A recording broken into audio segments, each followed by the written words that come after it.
Hola a todos, ¿cómo les va? Antes que nada, gracias a la gente de Fardit por tenerme en cuenta e invitarme a formar parte de este cuarto Congreso Internacional. Así que muchas gracias a todos. Mi nombre es Albano Schenfeld, soy licenciado en Producción de Bioimágenes, egresado de la Universidad Nacional de Córdoba. Desde el año 2008 que trabajo en la ciudad de Santa Rosa La Pampa, el centro de diagnosis, en el cual estoy haciendo resonancia magnética desde el 2008, como les decía, con equipos Philips de alto campo de un Tesla y medio. Es el lugar donde yo me estoy desarrollando ya desde ese momento. Comenzando con la presentación, les quiero decir que bueno, nosotros en la práctica diaria tenemos muchos estudios de resonancia magnética cerebral, pero algunos de ellos tienen abordajes diferentes, como es en el caso de los pacientes que tengan una sospecha de una compresión neurovascular. Hoy yo les quiero mostrar cómo en nuestro centro abordamos a estos pacientes y así poder brindarles las herramientas necesarias para que ustedes puedan tomar y usarlas en su trabajo diario.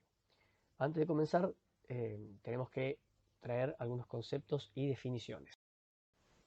El síndrome de compresión neurovascular es una entidad clínico-radiológica producto del contacto directo e irritación mecánica de un nervio craneal por un vaso sanguíneo.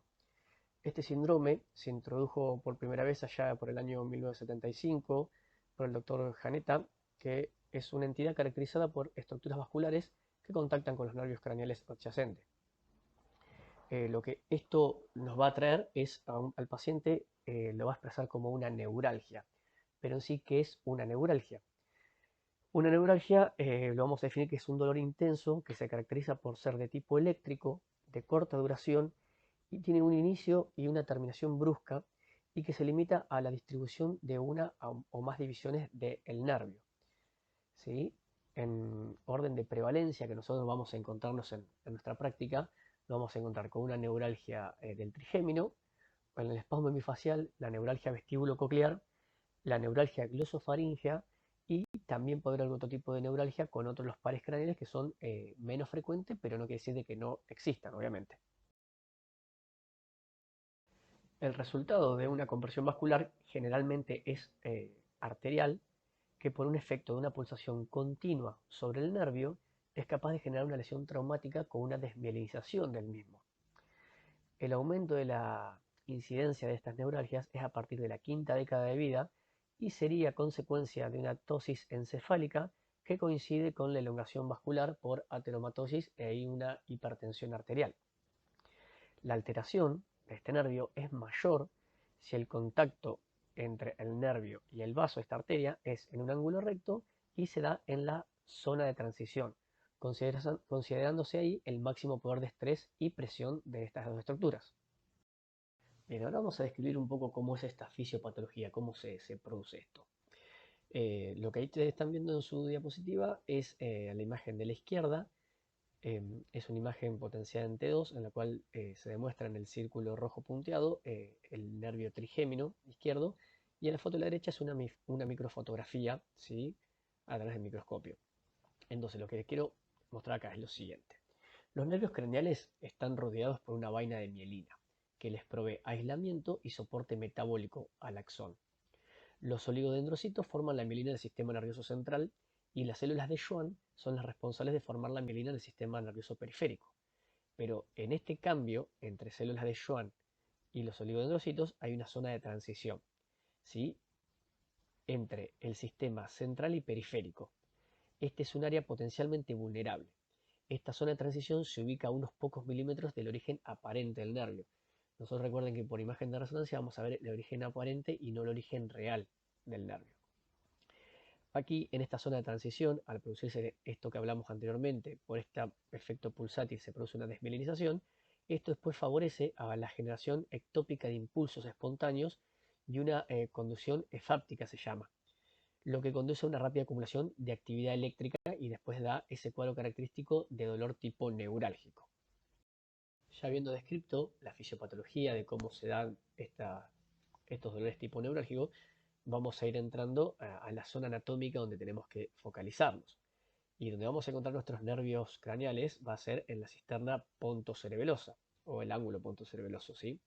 Que es por definición un espacio cisternal por delante de los hemisferios cerebelosos y la protuberancia. Tiene un límite superior que corresponde a la tienda del cerebelo y el límite inferior a la base del cráneo. La importancia de esta porción del espacio subaracnoideo radica en que está atravesado por múltiples elementos vasculares y nerviosos. En la zona superior lo que vamos a encontrar son los pares craneales 5 y 6. En la zona media, ¿sí?, de la zona de la protuberancia, vamos a encontrar ya lo que es el par 7 y 8, y ya en la parte inferior lo que son los pares craneales 9, 10 y 11. En las imágenes, nuevamente, están potenciadas en T2, en la imagen de su izquierda está en un plano axial, y en la imagen de su derecha en un plano sagital, las dos potenciadas fuertemente en T2. Como estamos hablando de contacto neurovascular, es importante que sepamos cuáles son las arterias en el sistema de circulación vertebrovascular que pueden estar involucradas en estos contactos, como habíamos dicho. En un sentido caudocefálico, el orden de aparición de las arterias del sistema vertebrovascular tenemos como primero las arterias vertebrales, después aparece la arteria pica o la arteria cerebrosa posterior inferior, lo mismo son con sus siglas en inglés. Después aparece la arteria aica, que es la cerebrosa anterior inferior. Después ya tenemos la arteria o el tronco basilar. Y después más arriba la arteria cerebrosa superior.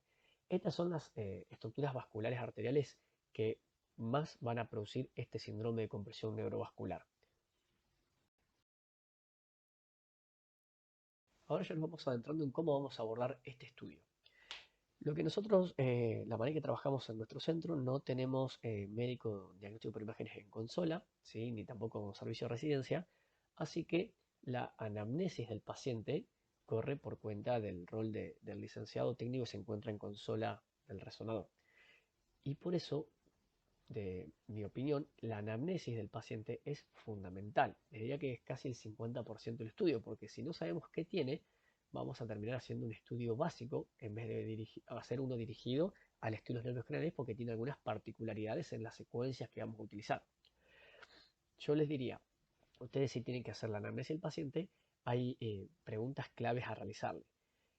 Primero, bueno, obviamente vamos a saber, ya seguramente por los datos que trae, cuál es la edad. Habíamos dicho que a partir de los 50 años o de la quinta década de vida hay más prevalencia de poder tener estos dolores tipo neurálgicos. ¿Hace cuánto que le duele? ¿En qué zona? Recuerden que va a estar delimitado a un territorio de un nervio, ya sea del nervio trigémino, del nervio facial, ¿sí?, o de la zona del nervio vestíbulo coclear. Si hay algo que lo desencadene, en los dolores tipo neurálgico hay a veces actividades tan simples como toser, tragar, cepillarse los dientes, ¿sí?, que puede producir lo que se llaman son los puntos de gatillo para que se produzca un dolor tipo neurálgico.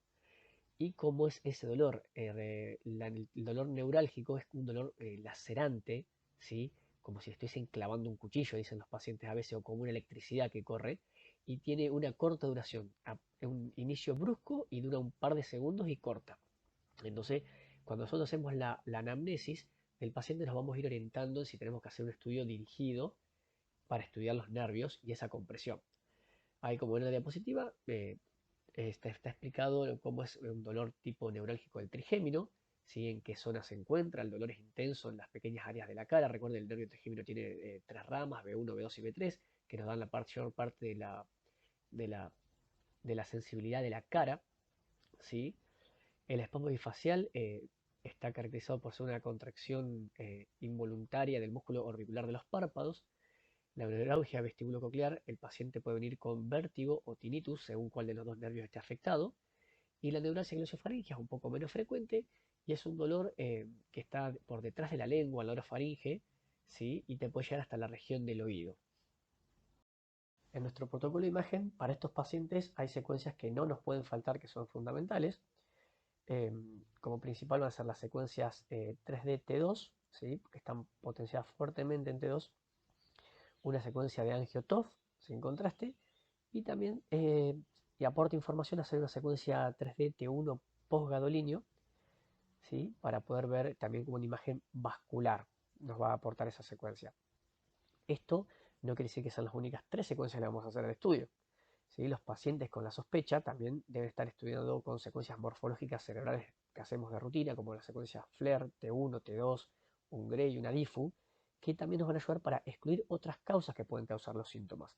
No solamente la compresión neurovascular nos puede dar este dolor tipo neurálgico. Ya vamos a ver más adelante en los ejemplos, ¿sí?, de los casos, que hay otras patologías otras afecciones que nos dan también un dolor tipo neurálgico y que con las secuencias de como digo, T1, T2 o FLAIR, lo vamos a demostrar y se le va a poder dar el informe y el diagnóstico correcto al paciente.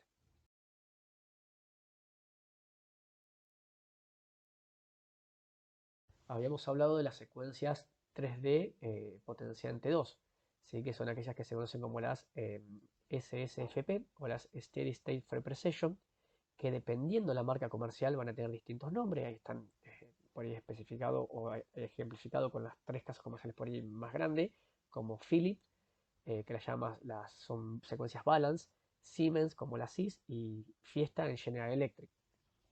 El objetivo acá no quiero entrar en la física de cómo son estas secuencias, sino cuál es la utilidad que nos van a dar. Estas secuencias, al estar fuertemente potenciadas en T2, nos van a dar una elevada señal del líquido cefalorraquídeo, va a estar bien hiperintenso y va a estar bien hipointenso la estructura nerviosa y vascular. Lo que tienen que estas secuencias tienen una poca diferenciación entre sustancia gris y sustancia blanca, no son así para evaluar lo que es parénquima cerebral. Tienen una alta resolución espacial, pues las vamos a adquirir en 3D, y nos da la posibilidad de trabajar y hacer reconstrucciones multiplanares. Cuando nosotros más pequeño tengamos nuestro voxel de adquisición, mejor plano para reconstruir en MPR vamos a tener.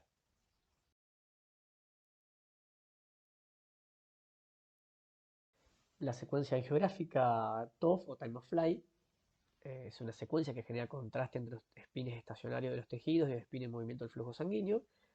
Representa los vasos como estructuras hiperintensas dentro de un líquido cefalorraquídeo hipointenso. También con estas secuencias se va a trabajar después en el postproceso con MIP, con MPR, y también hay algunos software externos o a veces en estaciones de trabajo que permite hacer fusión de imágenes entre secuencia angiográfica y secuencias morfológicas que dan algunas imágenes muy lindas que ayudan también a hacer visualmente atractivo el estudio.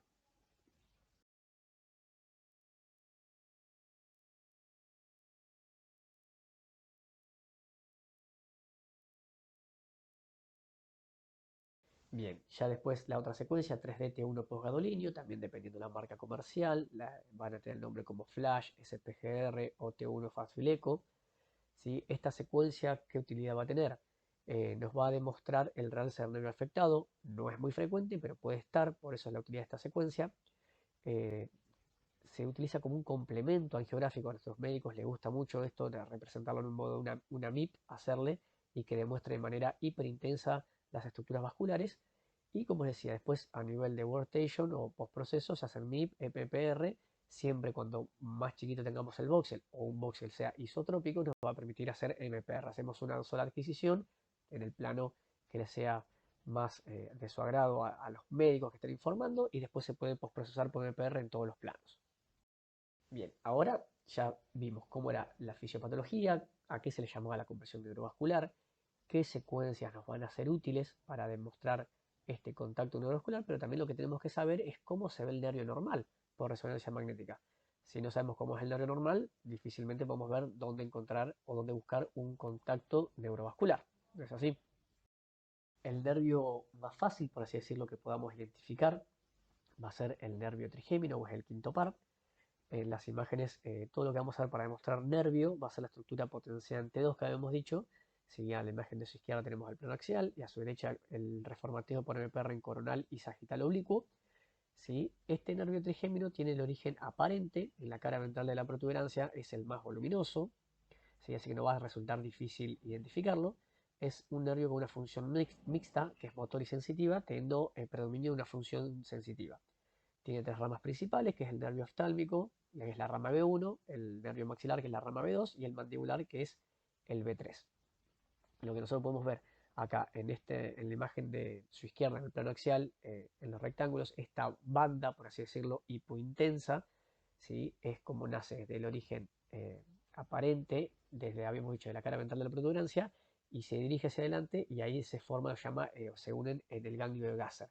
Y ahí ya perdemos y va a la parte extracraneal. Este nervio ya no, es más difícil poder seguir el recorrido. Pero habíamos dicho que los contactos neurovasculares se dan en la zona de transición, que es en la primera zona ahí cerquita a los pocos milímetros del origen aparente. Así que ahí es donde tenemos que focalizar nuestra atención.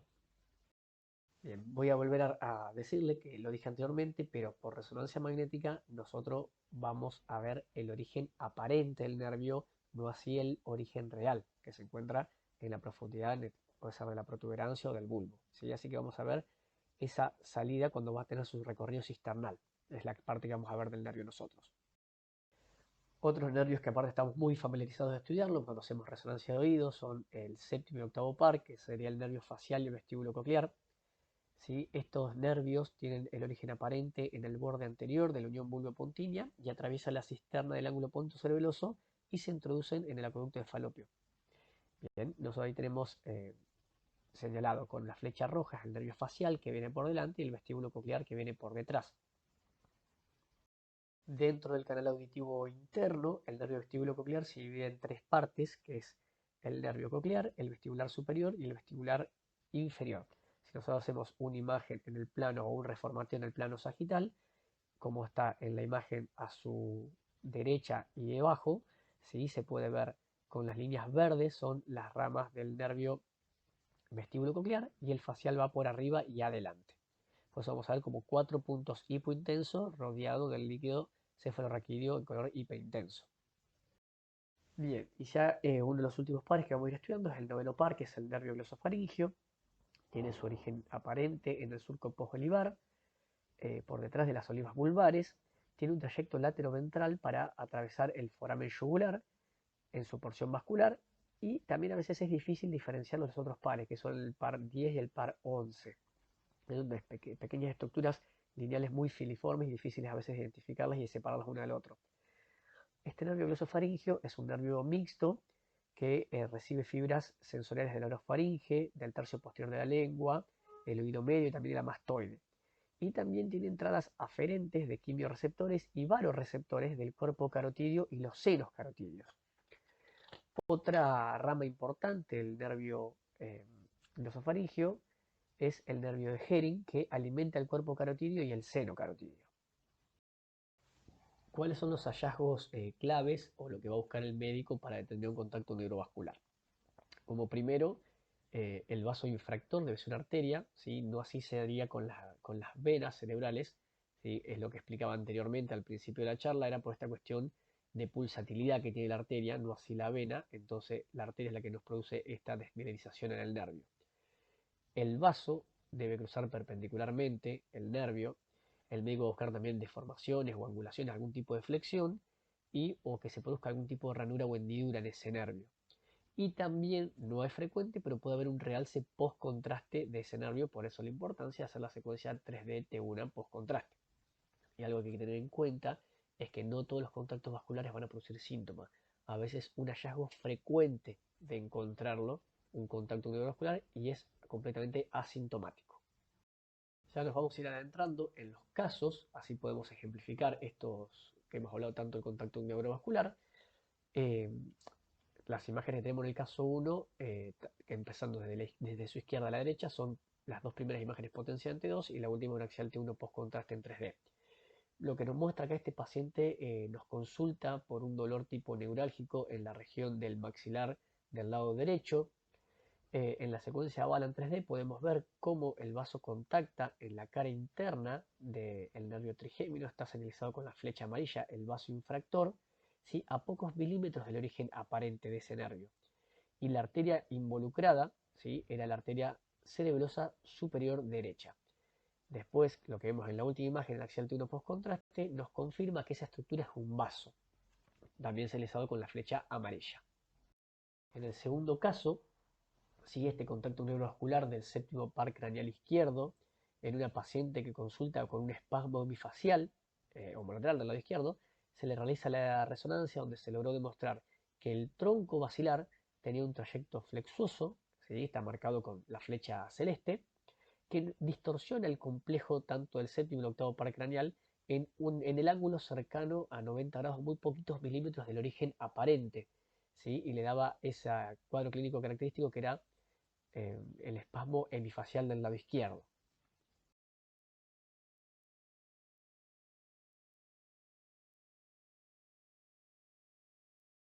En el caso número 3 que les traigo es una paciente que consulta por un dolor agudo tipo eléctrico en la región posterior de la lengua y el ángulo mandibular y la orofaringe al toser y al deglutir los líquidos fríos.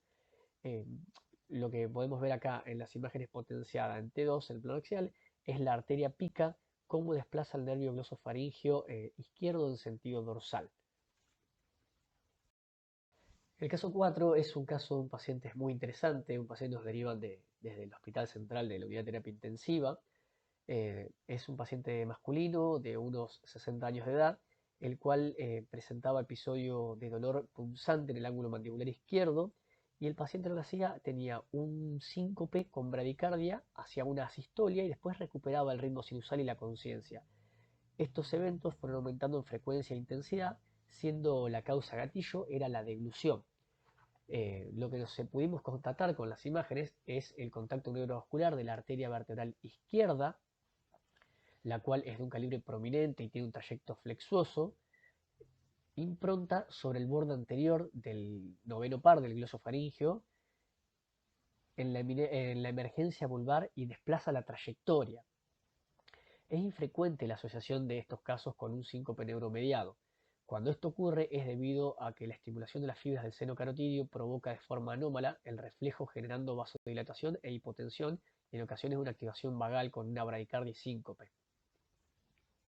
Habíamos dicho que no todo es compresión neurovascular y por eso la importancia de hacer las secuencias básicas, por así decirlo, de cerebro, T1, T2, FLAIR, Gray y Diffu, y deberían sumar las imágenes cuando hay sospecha de compresión neurovascular. En este caso, este paciente venía con un dolor neurálgico del lado derecho, pero lo que se puede observar acá es una lesión expansiva extraxial en el ángulo pontocerebeloso derecho, ¿sí? En el cual es isointensa en T1 y T2, pero tiene un realce intenso posgado y lo que tiene característico es el signo de la colateral que es compatible con un meningioma.